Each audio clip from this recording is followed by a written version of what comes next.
ನಮಸ್ಕಾರ, ಎಲ್ಲರಿಗೂ ಕನ್ನಡತಿ ಅಡುಗೆ ಚಾನಲ್ಗೆ ಸ್ವಾಗತ. ಇವತ್ತು ನಾನೊಂದು ಹೊಸ ಥರದ ಬೆಳಗಿನ ತಿಂಡಿ ಅಥವಾ ಬ್ರೇಕ್ಫಾಸ್ಟ್ ರೆಸಿಪಿಯನ್ನು ಮಾಡಿ ತೋರಿಸ್ತಾ ಇದ್ದೀನಿ ರೀ. ತುಂಬ ಈಸಿನೂ ಟೇಸ್ಟಿನೂ ಮತ್ತು ಕಡಿಮೆ ಎಣ್ಣೆ ಬಳಸಿ ಮಾಡ್ತಾ ಇದ್ದೀನಿ. ಒಂದೇ ಥರದ ಬ್ರೇಕ್ಫಾಸ್ಟ್ ತಿಂದು ನೀವು ಬೋರ್ ಆಗಿತ್ತಂದರೆ ಈ ಹೊಸ ರೆಸಿಪಿಯನ್ನು ನೀವು ಖಂಡಿತನೂ ಟ್ರೈ ಮಾಡ್ಬೋದು.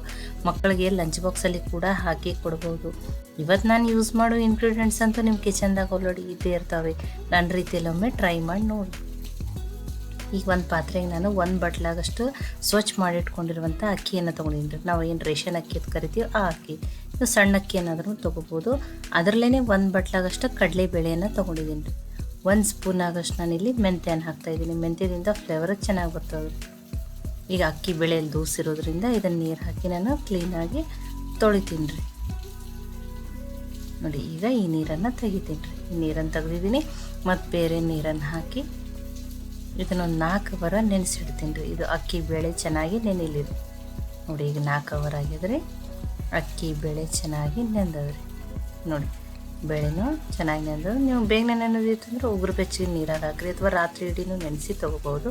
ನೋಡಿ, ಮನೆಯಲ್ಲಿ ಮಾಡ್ಕೊಂಡಿರೋ ಬೇಳೆ ಇರೋದ್ರಿಂದ ಸ್ವಲ್ಪ ಈ ರೀತಿ ಸಿಪ್ಪೆ ಉಳ್ದದ್ರಿ. ಅದನ್ನ ತೆಗೆದಿದ್ದೀನಿ ನಾನು. ಇದರಲ್ಲೇ ಅಕ್ಕಿ ಬೇಳೆ ಎದರಲ್ಲೇ ತೊಗೊಂಡಿನಲ್ರಿ, ಅದರಲ್ಲೇ ಅರ್ಧ ಬಟ್ಲಾಗಷ್ಟು ನಾನು ಸ್ವಚ್ಛ ಮಾಡಿ ಇಟ್ಕೊಟ್ಟುವಂಥ ದಪ್ಪ ಅವಲಕ್ಕಿಯನ್ನು ತೊಗೊಂಡಿದ್ದೀನಿ. ನೀವು ತೆಳು ಅವಲಕ್ಕಿ ಏನಾದರೂ ತೊಗೋಬೋದು. ಅವಲಕ್ಕಿ ಹಾಕೋದ್ರಿಂದ ತುಂಬಾ ಸಾಫ್ಟು ಆಗ್ತಾವ್ರಿ ಇವು. ನೋಡಿ, ಆ ಅವಲಕ್ಕಿನೂ ಆ ನೀರಿನಲ್ಲಿ ಒಂದು ಸ್ವಲ್ಪ ನೆನಿಲ್ಲ ಅಂತ ಹೇಳಿ ಆಮೇಲೆ ಈಗ ಆ ನೀರನ್ನು ನಾನು ತೆಗಿತೀನಿ ರೀ. ಈಗ ಅವಲಕ್ಕಿನೂ ಅದ್ರೊಳಗೆ ನೆಂದಿರ್ತದೆ ರೀ. ಈಗ ಈ ಅಕ್ಕಿ ಬೇಳೆ ಅವಲಕ್ಕಿಯನ್ನು ಒಂದು ಮಿಕ್ಸಿ ಜಾರ್ಗೆ ನಾನು ಹಾಕೋತೀನಿ ರೀ.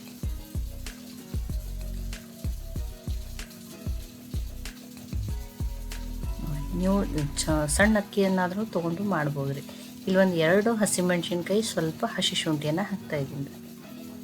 ಒಂದು ಸ್ವಲ್ಪ ಇಂಗನ್ನು ಹಾಕ್ತೇನೆ ರೀ. ಟೇಸ್ಟ್ ಫ್ಲೇವರ್ ಚೆನ್ನಾಗಿ ಬರ್ತದೆ ರೀ. ನಿಮ್ಗೆ ಇಷ್ಟ ಇಲ್ಲಾಂದ್ರೆ ಸ್ಕಿಪ್ ಮಾಡಿರಿ. ಒಂದು ಅರ್ಧ ಸ್ಪೂನ್ ಆಗಷ್ಟು ಅರಿಶಿಣ. ನಾನಿಲ್ಲಿ ಒಂದು ಸಣ್ಣ ಕಪ್ಲೆ 1 ಕಪ್ ಆಗಷ್ಟು ಹುಳಿ ಮೊಸರನ್ನು ಹಾಕ್ತಾಯಿದ್ದೀನಿ. ಸಪ್ಪು ಮೊಸರು, ಹುಳಿ ಮೊಸರು ಯಾವುದಾದ್ರೂ ನಡೀತದೆ. ಒಂದು 2 ಸ್ಪೂನ್ ಆಗಷ್ಟು ಎಣ್ಣೆ ಹಾಕ್ತೀನಿ ರೀ. ಎಣ್ಣೆ ಹಾಕೋದ್ರಿಂದ ಒಳಗದು ಸ್ಟೀಮ್ ಆದಮೇಲೂ ಡ್ರೈ ಅನ್ಸಲ್ರಿ, ಸಾಫ್ಟ್ ಇರ್ತೈತಿ. ಅದಕ್ಕೆ ಹೇಳಿ ಎಣ್ಣೆ ಹಾಕಿದ್ದೀನಿ. ಒಂದು 2 ಸ್ಪೂನ್ ಆಗಷ್ಟು ರುಚಿಗೆ ತಕ್ಕಷ್ಟು ಉಪ್ಪು, ಒಂದು ಸ್ವಲ್ಪ ನೀರು ಹಾಕಿದ್ದೀನಿ. ಒಂದು ಅರ್ಧ ಬಟ್ಲಕ್ಕಿಂತ ನೀರು ಹಾಕ್ಕೊಂಡು ಸ್ವಲ್ಪ ಗಟ್ಟಿನೇ ಇದನ್ನು ನುಣ್ಣಗೆ ರುಬ್ಕೋತೀನಿ ರೀ. ನೋಡಿ, ನಾನು ತೋರಿಸ್ತಾ ಇದ್ದೀನಿ. ಈ ರೀತಿ ಗಟ್ಟಿನೇ ಇರಲಿದೆ ಇದು. ನೋಡಿ, ನಿಮಗೆ ಈ ರೀತಿ ಗಟ್ಟಿನೇ ಇರಬೇಕು. ಇಲ್ಲ ನಮ್ಗೊಂದು ಸ್ವಲ್ಪ ತೆಳು ಅನ್ಸಕತ್ತೈತಿ, ನೀರು ಹಾಕಲು ಜಾಸ್ತಿ ಐತಂದ್ರೆ ಒಂದು 2-3 ಸ್ಪೂನ್ ಆಗಷ್ಟು ನೀವು ಸಣ್ಣ ರವೆಯನ್ನು ಹಾಕೋರಿ. ಅದು ಅವಾಗ ಕರೆಕ್ಟ್ ಆಗ್ತೈತೆ ರೀ. ಈಗ ಈ ಪಾತ್ರೆಗೆ ಹಾಕೋತೀನಿ ರೀ. ಸಣ್ಣ ರವೆ ಹಾಕೋದ್ರಿಂದ ಆ ನೀರಿನ ಅಂಶ ಇದ್ದಿದ್ದು ಅದು ಹೀರ್ಕೊಂಡು ಮತ್ತು ಹಿಟ್ಟು ಗಟ್ಟಿ ಆಗ್ತದೆ ರೀ. ಅದಕ್ಕೆ ನೀವು ಸಣ್ಣ ರವೆ ಹಿಟ್ಟು ತೆಳುವಾಗಿದ್ದರೆ ಮಾತ್ರ ಹಾಕೋರಿ. ಇಲ್ಲ, ನಾನು 2 ಸ್ಪೂನ್ ಆಗಷ್ಟು ಸಕ್ಕರೆಯನ್ನು ಹಾಕ್ತಾಯಿದ್ದೀನಿ. ಫ್ಲೇವರು ಚೆನ್ನಾಗಿ ಕೊಡ್ತದೆ ರೀ. ಇದನ್ನು ನೀವು ರುಬ್ಕೊಳ್ಳೋ ಮುಂದೂ ಹಾಕೋಬೋದು ರೀ. ಇದನ್ನು ಮಿಕ್ಸ್ ಮಾಡೋಣ ರೀ. ಇದನ್ನು ಒಂದೇ ಡೈರೆಕ್ಷನ್ದಾಗ ತಿರುಗಿಸಿ ಹಿಟ್ಟನ್ನು ಸ್ಮೂತ್ ಮಾಡ್ಕೊಂಡ್ರಿ. ಅಂದರೆ ಏನೋ ಒಂಥರ ಫ್ಲಫಿ ಆಗಬೇಕು ಆ ರೀತಿ. ನಾನು 3-4 ನಿಮಿಷ ಆಗಷ್ಟು ಇದನ್ನು ಹಿಟ್ಟನ್ನು ಈ ರೀತಿ ತಿರುಗಿಸಿ ಸ್ಮೂತ್ ಮಾಡ್ಕೊಂಡಿದ್ದೀನಿ. ಒಂದು ಸ್ವಲ್ಪ ಕೊತ್ತಂಬರಿ ಸೊಪ್ಪನ್ನು ಹಾಕೋತೀನಿ. ನಾನು ಇನ್ಸ್ಟೆಂಟಾಗಿ ಈ ಬ್ರೇಕ್ಫಾಸ್ಟನ್ನು ಮಾಡಿ ತೋರ್ಸಾತೀನಿ ಅಂತ ಹೇಳಿ ಸಣ್ಣ ಸ್ಪೂನಿಂದನೇ 1 ಸ್ಪೂನ್ ಆಗಷ್ಟು ಈನೋವನ್ನು ಹಾಕೋತೀನಿ. ಈನೋ ಬೇಡ, ಹೆಲ್ತಿಗೆ ಒಳ್ಳೆಯದಲ್ಲ ಅಂದರೆ ನೀವು ಒಂದು ಅರ್ಧ ಸ್ಪೂನ್ ಆಗಷ್ಟು ಬೇಕಿಂಗ್ ಸೋಡಾ ಅನ್ನಾದ್ರೂ ಹಾಕೋಬೋದು. ಈಗ ಇದನ್ನು ಆ್ಯಕ್ಟಿವೇಟ್ ಮಾಡೋಕ್ಕೆ ಇದಕ್ಕೊಂದು ಸ್ವಲ್ಪ ನೀರನ್ನು ಹಾಕ್ತೀನಿ ರೀ. ಈನೋ ಯಾವಾಗಲೂ ಲಾಸ್ಟಿಗೆ ಹಾಕೋಬೋದು. ಇಲ್ಲಾಂದ್ರೆ ನೀವು ಸ್ವಲ್ಪ ಹಿಟ್ಟನ್ನು ಒಂದು 2 ಅವರ್ ನೆನೆಸಿಟ್ಟು ಸ್ವಲ್ಪ ಚಿಟಿಕೆ ಸೋಡಾ ಹಾಕ್ಕೊಂಡು ಮಾಡ್ಕೋಬೋದು ರೀ. ಆವಾಗೂ ಇಷ್ಟೇ ಸಾಫ್ಟಾಗಿಯೇ ಬರ್ತದೆ. ನೋಡಿ, ಅದನ್ನು ಚೆನ್ನಾಗಿ ಮಿಕ್ಸ್ ಮಾಡ್ಕೊಂಡಿದ್ದೀನಿ ರೀ. ಈಗ ಈನೂ ಕರೆಕ್ಟಾಗಿ ಮಿಕ್ಸ್ ಆಗಿದೆ ರೀ. ಈ ಒಂದು ಬೋಗಣಿಯಲ್ಲಿ ನಾನು ಒಂದು ಗ್ಲಾಸ್ ಆಗಷ್ಟು ನೀರನ್ನು ಕೈಯಲ್ಲಿ ಇಟ್ಟಿದ್ದೀನಿ ರೀ. ಈ ರೀತಿ ಹೋಲ್ಸಿರೋ ಪ್ಲೇಟನ್ನು ತೊಗೊಂಡಿದ್ದೀನಿ. ನೋಡಿ, ನಾನಿಲ್ಲಿ ಢೋಕ್ಲಾ ಮೋಲ್ಡ್ ಇಲ್ದೇ ಈ ರೀತಿನಾಗಿ ಚೆನ್ನಾಗಿ ಢೋಕ್ಲಾ ಮಾಡಿ ತೋರ್ಸಾತೀನಿ ರೀ. ಇದಕ್ಕೊಂದು ಸ್ವಲ್ಪ ಎಣ್ಣೆನ ಹಚ್ತೀನಿ ರೀ. ನೀವು ತುಪ್ಪನೂ ಹಚ್ಬೋದು. ನೋಡಿ, ಈ ರೀತಿ ಈ ಹಿಟ್ಟನ್ನು ಹಾಕೋತೀನಿ ರೀ. ಅದಕ್ಕೇ ನಾನು ಹೇಳಿದ್ದೆ, ತುಂಬ ತೆಳು ಇರಬಾರ್ದು. ಅದಕ್ಕೊಂದು ಸ್ವಲ್ಪ ಹಿಟ್ಟ ಈ ರೀತಿ ಗಟ್ಟಿನೇ ಇರಬೇಕು ರೀ. ಸ್ವಲ್ಪ ಕೊತ್ತಂಬರಿ ಸೊಪ್ಪನ್ನು ಹಾಕಿ ಮುಚ್ಚಿ ಹೈ ಫ್ಲೇಮಲ್ಲೇ ನಾನು 2 ನಿಮಿಷ ಸ್ಟೀಮ್ ಮಾಡ್ತೀನಿ ರೀ. ಅದು ಸ್ಟೀಮ್ ಆಗೋ ತನಕ ಒಂದು ಒಗ್ಗರಣೆನ ಹಾಕ್ಕೊಂಡ್ರಿ. ಒಂದು ಕಡಾಯಿಗೆ 1 ಸ್ಪೂನ್ ಆಗಷ್ಟು ಎಣ್ಣೆ ಹಾಕ್ಕೊಂಡ್ರಿ. ಒಂದು ಅರ್ಧ ಸ್ಪೂನ್ ಆಗಷ್ಟು ಸಾಸಿವೆ, ಅರ್ಧ ಸ್ಪೂನ್ ಆಗಷ್ಟು ಜೀರಿಗೆ. ಸಾಸಿವೆ ಜೀರಿಗೆ ಫ್ರೈ ಆಗಲಿ ರೀ.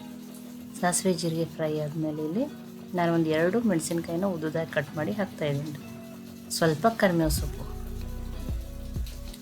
ಅದನ್ನು ಸ್ವಲ್ಪ ಬೇಯಿಸ್ಕೊತೀನಿ ರೀ. ಕರಿಬೇವು ಸೊಪ್ಪು, ಮೆಣಸಿನ್ಕಾಯಿ ಬೇಯಲಿ ರೀ. ನೋಡಿ, ಈಗಿದು ಚೆನ್ನಾಗಿ ಬೇಯ್ದದೆ. ನೋಡಿ, ಈಗಿದು ಕರೆಕ್ಟಾಗಿ ಬೇಯ್ದ ಮೇಲೆ ನಾನು ಒಂದು ಅರ್ಧ ಸ್ಪೂನಾಗಷ್ಟು ಬಿಳಿ ಎಳ್ಳನ್ನು ಹಾಕತ್ತೀನಿ ರೀ. ಇದರಿಂದ ಟೇಸ್ಟ್ ಫ್ಲೇವರ್ನು ಚೆನ್ನಾಗಿ ಬರ್ತದೆ. ಇದು ಆಪ್ಷನಲ್, ನೀವು ಬೇಕಂದ್ರೂ ಹಾಕೋಬೋದು, ಇಲ್ಲಾಂದರೆ ಇದನ್ನು ಸ್ಕಿಪ್ನು ಮಾಡ್ಬೋದು. ಈಗ ಇದು ಕರೆಕ್ಟಾಗಿ ಎಲ್ಲನೂ ಬೇಯ್ದದ. ನಾನು ಗ್ಯಾಸನ್ನು ಆಫ್ ಮಾಡ್ತೀನಿ. ಒಗ್ಗರಣೆನ ಆಮೇಲೆ 2 ನಿಮಿಷ ಆಗ್ಯದ್ರಿ. 2 ನಿಮಿಷ ಆಗಿ ನೀಟಾಗಿ ಸ್ಟೀಮ್ ಆಗ್ಯದ್ರಿ. ನೋಡಿ, ಸ್ಟೀಮ್ ಆದಮೇಲೆ ಕಲರೂ ಚೇಂಜ್ ಆಗೈತಿ. ನಾನು ನಿಮ್ಗೆ ಚಾಕುವಿನ ತೋರಿಸ್ತಾ ಇದ್ದೀನಿ. ಯಾವುದೇ ರೀತಿ ಹಿಟ್ಟನ್ನು ಅಂಟ್ಕೊಂಡಿಲ್ಲ. ಹಿಟ್ಟು ಚೆನ್ನಾಗಿ ಬೇಯ್ದದ್ರಿ. ಇಲ್ಲಾಂದ್ರೆ ನೀವು ಟೂತ್ ಪಿಕ್ಲೇನು ಚೆಕ್ ಮಾಡ್ಬೋದು. ಇದನ್ನು ತೆಗೆದು ಆರಿದ್ಮೇಲೆ ನಾನು ತೆಗೆದು ತೋರಿಸ್ತೀನಿ ರೀ. ನೋಡಿ, ಇನ್ನೂ ಒಂದು ಸ್ವಲ್ಪ ಬೆಚ್ಚಗದ್ರಿ, ಅಷ್ಟಂದ್ರೆ ತುಂಬ ಏನು ಆರಿಲ್ಲ. ಇದನ್ನು ನೋಡಿ, ಈ ರೀತಿ ಚಮಚದಿಂದ ನೀವು ಈಸಿಯಾಗಿನೇ ತಗೋಬೋದು. ಎಣ್ಣೆ ಹಚ್ಚಿರೋದ್ರಿಂದ ಇದು ಬೇಗನೆ ಬರ್ತದೆ ರೀ, ಯಾವುದೇ ರೀತಿ ಅಂಟೋದಿಲ್ಲ. ನೋಡಿ ಎಷ್ಟು ಚೆನ್ನಾಗಿ ಬಂದದ್ರಿ. ನೋಡಿ, ಕೆಳಗಡೆನೂ ಪ್ಲೇಟಿಗೂ ಏನೂ ಅಂಟ್ಕೊಂಡಿಲ್ಲ, ತುಂಬಾ ಸಾಫ್ಟ್ ಆಗ್ಯಾವ. ನೋಡಿ, ಆ ಅವಲಕ್ಕಿ ಹಾಕೋದ್ರಿಂದ ಈ ರೀತಿ ಸಾಫ್ಟ್ ಆಗ್ತಾವೆ ರೀ. ಇದನ್ನು ಬಿಸಿ ಬಿಸಿ ಹೀಗೇನೂ ತಿನ್ಬೋದು, ನೀವು ಕೊಬ್ಬರಿ ಚಟ್ನಿ ಜೊತೆನೂ ತಿನ್ಬೋದು. ನೋಡಿ, ಪ್ಲೇಟಿಗೂ ಏನೂ ಅಂಟ್ಕೊಂಡಿಲ್ಲ ರೀ. ಇದು ತುಂಬ ಚೆನ್ನಾಗಿಯೇ ಬ್ರೇಕ್ಫಾಸ್ಟ್ ಬಂದದ್ರಿ ಇದು. ಈಗ ಇನ್ನೊಂದನ್ನು ನಾನು ನಿಮ್ಗೆ ಹಾಕಿ ತೋರಿಸ್ತೀನಿ ರೀ. ಈ ರೀತಿ ಢೋಕ್ಲಾ ಮೋಲ್ಡ್ ಇಲ್ಲಂದ್ರೂ ನಾವು ಅಂದ್ರೆ ಆ ಢೋಕ್ಲಾ ಪ್ಲೇಟ್ ಇಲ್ಲಂದ್ರೂ ಈ ರೀತಿ ಮಾಡ್ಕೋಬೋದು ರೀ. ಇದನ್ನು ಇಲ್ಲ ನೀವು ಢೋಕ್ಲಾ ಪ್ಲೇಟ್ ಐತೆ ಅಂದ್ರೆ ಅದ್ರೊಳಗನೆ ಒಮ್ಮೆಲೆ ಹಿಟ್ಟು ಹಾಕ್ಕೊಂಡು ಆ ರೀತಿನೂ ಮಾಡ್ಕೋಬೋದು ರೀ.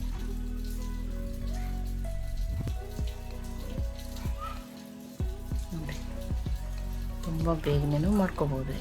ಇಲ್ಲಾಂದ್ರೆ ನೀವು ಇಡ್ಲಿ ಇದ್ರ ಪ್ಲೇಟಿಗೆ ಹಾಕೋತಿದ್ರೆ ಅದ್ರಲ್ಲೇನೂ ಹಾಕೋಬೋದು. ನೋಡಿ, ಇದನ್ನು ಚೆನ್ನಾಗಿ ಬೇಯ್ತದೆ.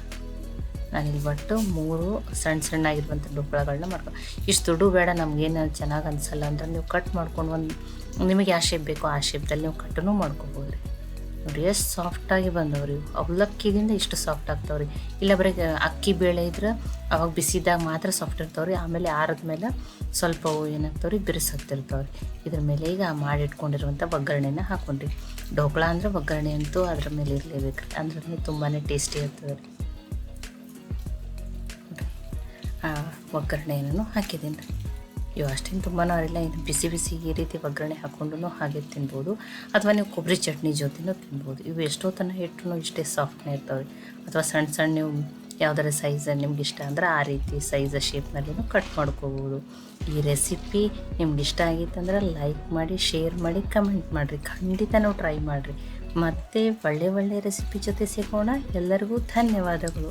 ಕನ್ನಡತಿ ಅಡುಗೆ ಚಾನಲನ್ನು ಸಬ್ಸ್ಕ್ರೈಬ್ ಮಾಡಿ, ಬೆಲ್ ಐಕಾನ್ ಪ್ರೆಸ್ ಮಾಡೋದನ್ನು ಮರಿಬೇಡ್ರಿ.